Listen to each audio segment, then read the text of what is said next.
வணக்கம்.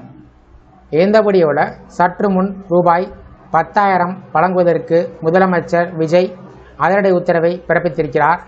இது தமிழ்நாடு அரசு ஓய்வூதியர்களுக்கு ஒரு ஹாப்பியான அறிவிப்பு. இதன் மூலம் யாரெல்லாம் பயன்பெற முடியும், எதன் காரணமாக இந்த அறிவிப்புகள் வெளிவந்துள்ளன என்பது சார்ந்து விவரத்தை பார்ப்போம்.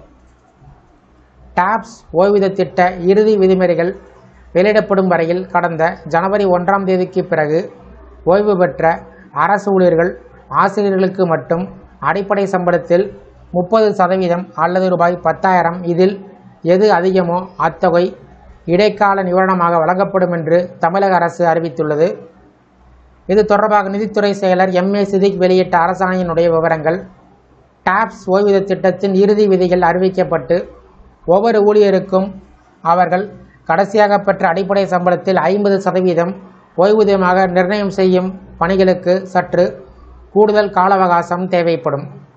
எனவே 1/1/2026க்கு பிறகு ஓய்வு பெற்ற ஊழியர்கள் எந்தவித பொருளாதார பிரச்சனையின்றி வாழ ஏதுவாக அவர்களுக்கு இடைக்கால வாழ்வாதார ஆதரவு தொகை வழங்க முடிவு செய்யப்பட்டுள்ளது.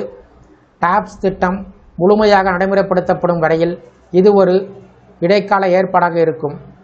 இத்திட்டத்தின்படி பணியிலிருந்து ஓய்வு பெற்ற ஊழியர் கடைசியாக பெற்ற அடிப்படை சம்பளத்தில் 30% அல்லது ரூபாய் 10,000 இதில் எது அதிகமோ அத்தொகை இடைக்கால நிவாரணத் தொகையாக நிர்ணயம் செய்யப்படும். அதனோடு சேர்த்து நடைமுறையில் இருக்கும் அகவலைப்படியும் வழங்கப்படும்.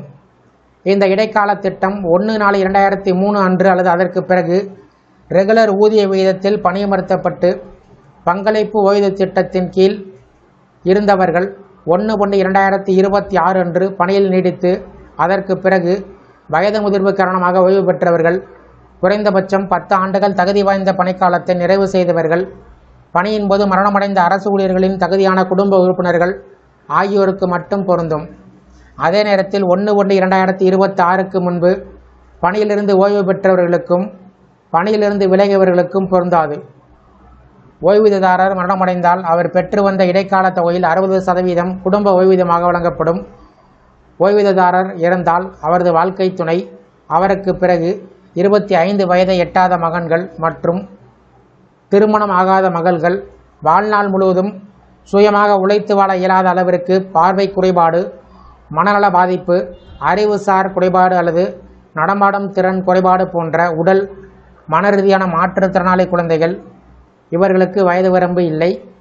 25 வயதை கடந்தும் திருமணம் ஆகாத விதவையான அல்லது விவாகரத்து பெற்ற மகள்கள், அரசின் வருமான வரம்பு மற்றும் நிபந்தனைகளுக்கு உட்பட்டு வாழ்நாள் முழுவதும் தகுதி உடையவர், திருமணம் ஆகாத அரசு ஊழியருடைய பெற்றோர் இல்லாவிட்டால் தங்களை முழுமையாக சார்ந்து இருப்பவராக இருந்ததாக அறிவிக்கப்பட்ட உடன் பிறந்தவர்கள் ஆகியோருக்கு குடும்ப ஓய்வூதியம் வழங்கப்படும்.